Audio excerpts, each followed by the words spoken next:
Hello everyone. Today we are going to discuss about Noor Jahan. In the previous classes we have studied about Jahangir. During Jahangir, the most important decisions were taken by Noor Jahan, as we see from the regular trend, and the coins were stuck on the name of Noor Jahan. तो आज हम लोग नूर जहाँ के बारे में जानेंगे। जहांगीर हम लोगों ने पढ़ लिया था, और जहांगीर पढ़ने के दौरान हम लोगों ने देखा था कि कहीं ना कहीं कोर्ट पॉलिटिक्स में नूर जहाँ का बहुत इम्पोर्टेंट रोल था। तो आज हमें नूर जहाँ के बारे में ही जानना है। नूर जहाँ डॉटर थी इतमादुद्दौला की। उनके पहले हस्बैंड शेर अफ़गान, जो कि ईरान से बिलोंग करते थे, ईरानियन किंग एक तरह से कह सकते हैं, ईरान से बिलोंग करते थे। उनकी मृत्यु हो जाती है मुगल्स के साथ क्लैश के दौरान। हम ये नहीं कह सकते कि जहांगीर ने जानबूझ के उनको मारा था, लेकिन हिस्टोरिकल फैक्ट्स ये हमें बताते हैं कि शेर अफ़गान की मृत्यु के बाद नूर जहाँ मुग़ल कोर्ट में रहने लग गई, और एक दिन अचानक से वाक़या से, या आप कह सकते हैं कोइंसिडेंस से, नूर जहाँ मीना बाज़ार में जहांगीर से मिलती है। मीना बाज़ार में मिलने के बाद जहांगीर ने नूर जहाँ से शादी कर ली। अब शादी क्यों कर ली, इस पर इतिहासकार कहते हैं कि नूर जहाँ और जहांगीर के बीच में कुछ एल्डरली रिलेशन थे। बचपन के दिनों में इन्होंने साथ में खेला कूदा था, साथ में इनका कुछ रिलेशंस रहा करते थे। इस कारण से इन्होंने आपस में शादी कर ली।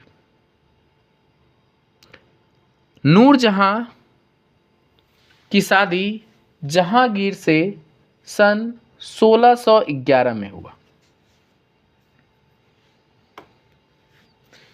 हिस्टोरियंस ये नहीं मानते कि ये शादी जो था वो जहांगीर ने जो की वो बिकॉज इस गिल्ट में की कि उनके हस्बैंड की मृत्यु मुग़ल के हाथों हो गई। ऐसा नहीं मानते, बल्कि कहते हैं there was some elderly relations due to which Jahangir married Nur Jahan. शादी हुई, शादी के कुछ बेनिफिट्स भी दिए गए। बेनिफिट्स क्या दिए गए इसके बारे में भी हम जानेंगे, और साथ में ये भी जानेंगे कि ये बेनिफिट्स शाहजहाँ को कैसे नाराज़ करते हैं। नूर जहाँ जब हम पढ़ रहे हैं तो हमारा ओवरऑल मोटिव ये है कि हम ये जान सकें कि why Shahjahan came into the rebellion with his father Jahangir. जहां हम देखते हैं कि खुसरो जो पहले ही अकबर के दौरान ही रेबेलियन कर चुका था, एक पुत्र ऑलरेडी रेबेलियन कर चुका था, अब दूसरा पुत्र शाहजहां किन सर्कमस्टेंसेस के अंदर रेबेलियन करता है वो हमें समझना है। इसलिए हम नूर जहां को अच्छे से समझेंगे। नूर जहां जहांगीर से शादी करती हैं सन 1611 में। She was married to Shah Jahan Jahangir in 1611, और उनके पिता इतमादुद्दौला दीवान थे जहांगीर के दरबार में, और दीवान के पद पर रहते हुए शादी जब हुई तो शादी के बाद उनके पिता का पोस्ट बढ़ा के उन्हें चीफ दीवान बना दिया गया। बेनिफिट्स, डॉटर की शादी के पहले, नूर जहाँ की शादी के पहले इतमादुद्दौला जो दीवान हुआ करते थे, शादी के बाद उन्हें चीफ दीवान बना दिया गया। परिवार के दूसरे मेंबर्स को भी बेनिफिट्स पहुंचाई गई, कुछ के मनसब बढ़ा दिए गए और कुछ को जो नोबल्स का सबसे लॉयल पोस्ट था वो दे दिया गया। जैसे असफ खान, नूरजहां का भाई, उसे खान ए समन का ओहदा दे दिया गया जो रिजर्व्ड हुआ करता था नोबेल्स के लिए। अपनी बेटी का शादी किया खुर्रम से। असफ खान ने अपनी बेटी की शादी खुर्रम से कर दी। खुर्रम मीन्स शाहजहां से। शाहजहां उस समय अपने पिता का फेवरेट हुआ करता था। पिता का फेवरेट इसलिए क्योंकि ऑलरेडी खुसरो की मृत्यु हो चुकी थी। खुसरो की मृत्यु, या एक तरह से हम कह सकते हैं जहांगीर जब राजा बने तो जहांगीर के राजा बनने के कारण खुसरो विद्रोह करते हैं और उनको जो है कैप्चर करके जिंदा खुसरो बाग में दफना दिया जाता है। कुछ मॉडर्न हिस्टोरियंस ऐसा मानते हैं कि उनके पिता चीफ दीवान, ब्रदर खान समन एक ज़रूरी पद पर नियुक्त थे और इन सब की मदद से नूरजहां ने एक अपना अलायंस बना लिया जिसे हम कहते हैं जनता अलायंस। जनता अलायंस मीन्स जनता के समस्याओं को सुनना, उसको हल करना, ये नूरजहां करने लग गई। लेकिन ये चीज़ें पूरी तरह से सही नहीं है, बिकॉज जब तक जहांगीर बीमार नहीं पड़ जाते, जहांगीर बीमार पड़ते हैं 1622 में, उसके पहले हम देखते हैं कि जहांगीर कोर्ट पॉलिटिक्स में इम्पॉर्टेंट रोल प्ले करते हैं। और यहाँ से हमें देखने को मिलता है कि जो कोर्ट जो है वो दो फैक्शंस में बढ़ जाता है, एक नूरजहां जनता और दूसरा उनके अपोनेंट में। अब नूरजहां का बढ़ता हुआ कद, नूरजहां का कोर्ट में बढ़ता हुआ कद देखकर शाहजहां रेबेलियन कर देते। शाहजहां के मन में ये भाव आता है कि अब मुझे राजा का पद नहीं मिलेगा, बिकॉज नूरजहां का कद बढ़ रहा है और नूरजहां का जब कद बढ़ रहा है तो वहाँ मेरे राजा बनने के चांसेस कम हो रहे हैं और इस कारण से शाहजहां विद्रोह में आ जाते हैं। हम देखते हैं कि 1622 तक इम्पॉर्टेंट डिसीजंस जहांगीर लेते हैं, क्योंकि उनके ऑटोबायोग्राफी में ये लिखा गया है कि जहांगीर इक्वली इम्पॉर्टेंट देते थे नूरजहां को और वो अपने दरबार में रखा करते थे, लेकिन डिसीजंस लिया करती थी इसका कोई वर्णन नहीं है। क्वाइंस उनके नाम पर था, इशू किए जाते थे और उन्हें बादशाह बेगम की उपाधि भी दी गई थी।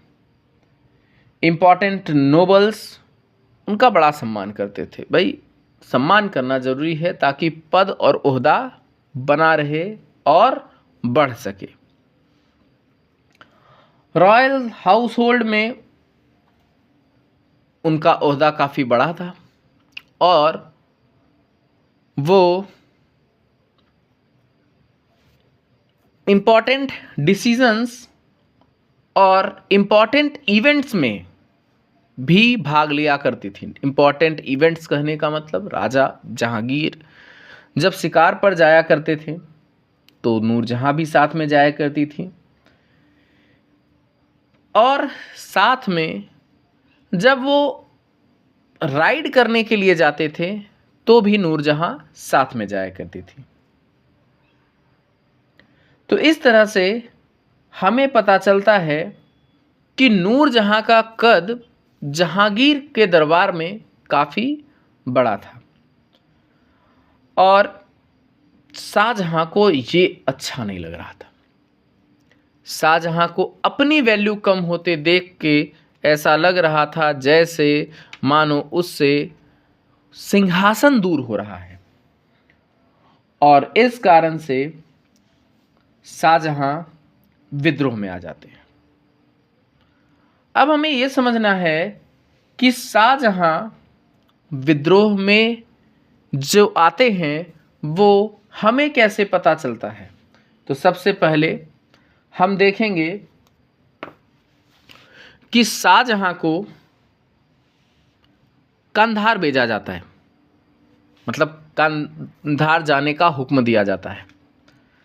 शाहजहां को कंधार जाने का मन नहीं था। शाहजहां को लगा कि मुझे राजधानी से इसलिए दूर भेजा जा रहा है ताकि किसी और को राजा नियुक्त कर सके और मैं बीच से हट जाऊं। तो उसने कुछ ऐसे ऐसे डिमांड रखे जिसको पूरा करना लगभग नामुमकिन था, और इसलिए ढेर सारे डिमांड रखे, जैसे फुल कमांड ऑफ आर्मी चाहिए, उसके बाद पंजाब का पूरा कंट्रोल चाहिए, पंजाब में पूरा कब्जा चाहिए, और उसके बाद कई इंपॉर्टेंट फोर्ट पर कब्जा चाहिए।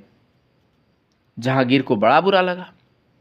जहांगीर को लगा कि मैं भेज रहा हूं इसको कंधार, इसको पंजाब से क्या लेना देना, ये इतने बेगैरत डिमांड क्यों रख रहा है। और ये समझ में आ गया कि वो जाना नहीं चाहता है।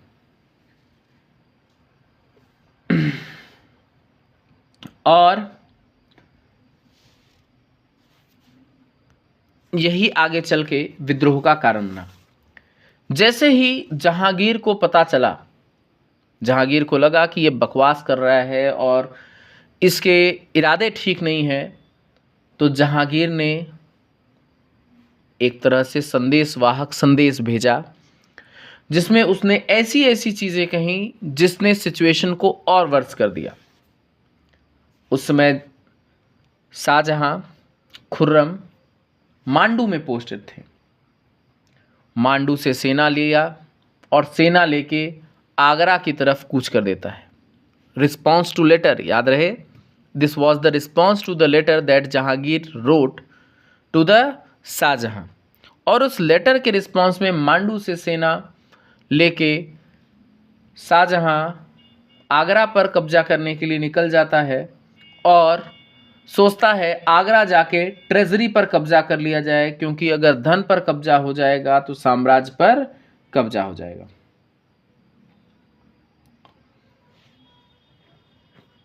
शाहजहां के पास डेक्कन आर्मी का पूरा सपोर्ट था और जो नोबल्स वहां पोस्टेड थे उनका भी सपोर्ट था। गुजरात और मालवा दोनों उनके साथ थे। और असफ खान ने अपनी पुत्री का शादी, असफ खान नूरजहां का भाई, उसने अपनी पुत्री का शादी शाहजहां से कर रखा था, तो उसका भी पूरा सपोर्ट शाहजहां को था। इतने लोगों का सपोर्ट पाकर शाहजहां दिल्ली की ओर कूच करता है, लेकिन दिल्ली के समीप वो हार जाता है।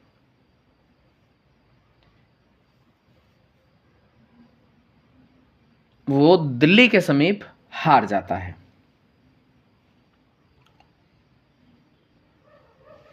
महाबत खान, ये नाम याद रखिएगा, महाबत खान सेना का प्रतिनिधित्व कर रहे थे और महाबत खान के हाथों शाहजहां की डिफीट हो जाती है। हालांकि वो जान बचा के वहां से भाग जाता है।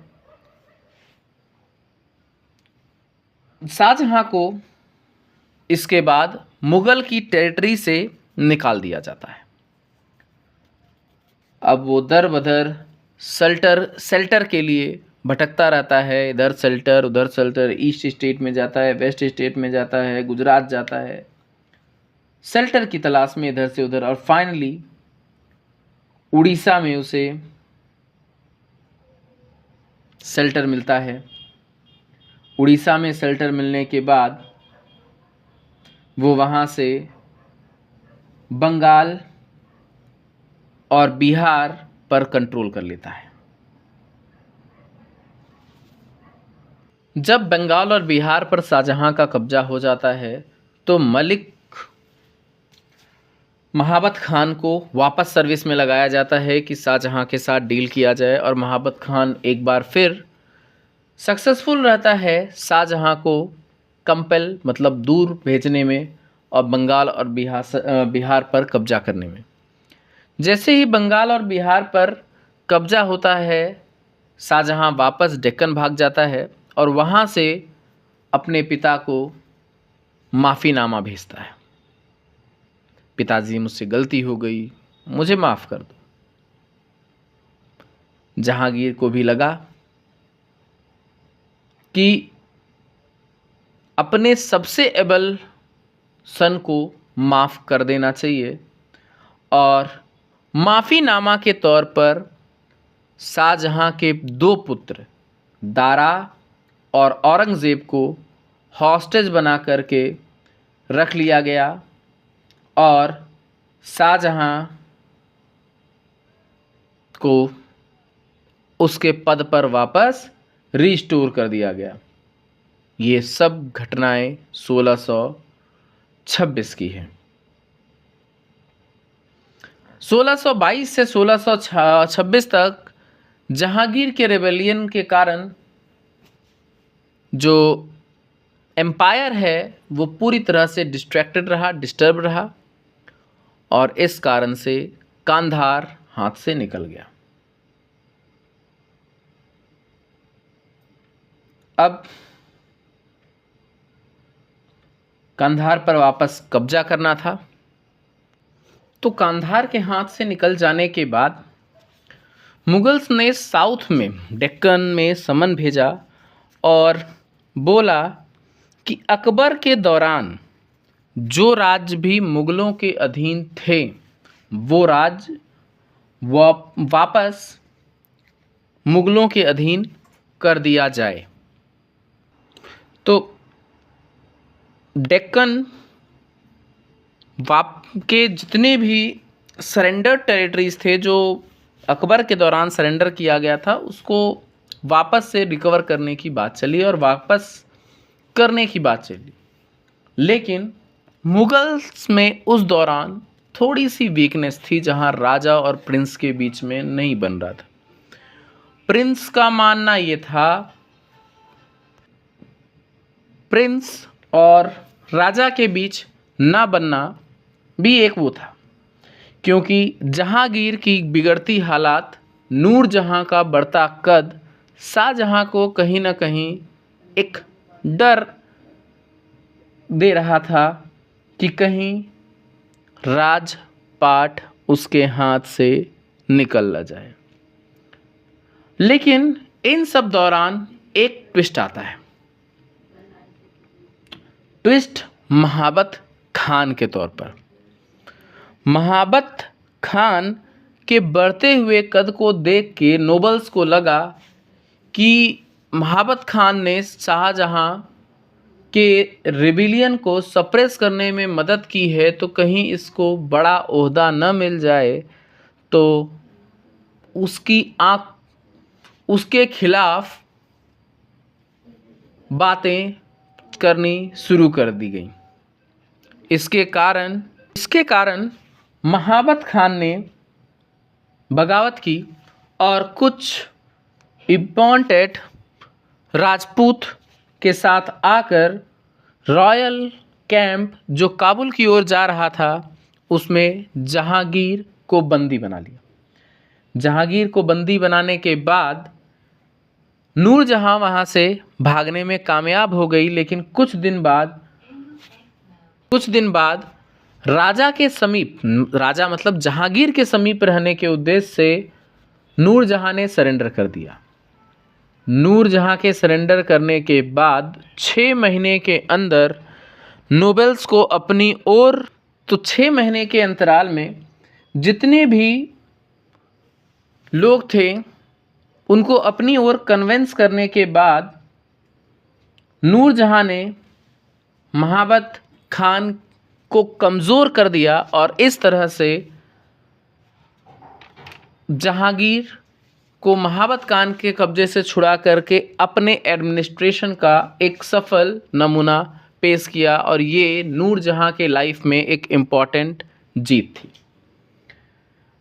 लेकिन ये खुशी ज़्यादा दिन तक चली नहीं। 1 साल बाद जहांगीर की बीमारी से मृत्यु हो गई और जहांगीर के मृत्यु के बाद असफ खान, नूरजहां के भाई, जो एक इम्पॉर्टेंट ओहदे पर बैठे हुए थे और दीवान के पद पर बैठे थे, उन्होंने खुली बगावत कर दी और खुली बगावत करने के साथ साथ शाहजहां को इनवाइट किया कि आएं और राजा का पद ग्रहण करें। चूँकि ट्रेजर ऑफिसर या ट्रेजरी का हेड अगर कोई बगावत कर दे तो सारा पैसा ख़त्म हो जाता है और इस कारण से शाहजहां आगरा आते हैं। आगरा में शानो शौकत से उनको राज्य की गद्दी दी जाती है। उनके अपोनेंट्स जितने भी होते हैं, उनके कज़न, उनके चचेरे भाई, फुफेरे भाई, अपने भाई, सब की हत्या कराते हैं और उसके बाद खुद को एक इंडिपेंडेंट राजा घोषित कर देते हैं। इस तरह से शाहजहां का ताजोपोश होता है 1628 ईस्वी में और शाहजहां का रीजन स्टार्ट होता है 1628 से 1658 तक। शाहजहां 1628 to 1658, 1628 से 1658 तक शाहजहां का रूल है और हम शाहजहां के रूल के दौरान ढेर सारे डेवलपमेंट देखेंगे, mainly in terms of architecture. Nurjahan के बारे में हमने बहुत कुछ लिखा नहीं है बिकॉज़ वो बहुत इम्पॉर्टेंट नहीं है, लेकिन फिर भी हमें कुछ चीज़ें जाननी थी और इसलिए हमने बताया कि नूरजहां और शाहजहां, नूरजहां का डेवलपमेंट, आगे बढ़ना, पदोन्नति होना और शाहजहां का रेबेलियन में आना और शाहजहां ने क्यों रेबेल किया अपने ही पिता के खिलाफ और उसके बाद इसको कैसे कंसोलिडेट किया गया, महाबत खान ने कैसे कंट्रोल करने में मदद की और फिर महाबत खान ही कैसे रेबेलियन में आया, ये सारी चीज़ें हमने इस वीडियो में जान ली है। आप इसको रिवाइज करें ताकि क्रोनोलॉजी ऑर्डर क्लियर हो, क्योंकि हिस्ट्री को समझने के लिए घटनाओं की समझ होना बहुत ज़रूरी है। नूरजहां को कैद कर लिया गया 1627 में। जैसे ही शाहजहां राजा बने तो उसके बाद उनको पेंशन दे करके कैद में रखा गया और 18 वर्ष बाद, जहांगीर की मृत्यु के 18 वर्ष बाद नूरजहां की मृत्यु होती है और उनको लाहौर में ही दफना दिया जाता है। लाहौर में उनकी समाधि है, मतलब कब्र है नूरजहां और जहांगीर दोनों की। तो यहाँ पे जहांगीर और नूरजहां ख़त्म हो जाता है। नेक्स्ट वीडियो में हम लोग शाहजहां एंड हिज पॉलिसी पढ़ेंगे। वीडियो अगर आपको पसंद आई हो तो लाइक, शेयर और सब्सक्राइब ज़रूर कर दें। Thank you and next part will be uploaded tomorrow.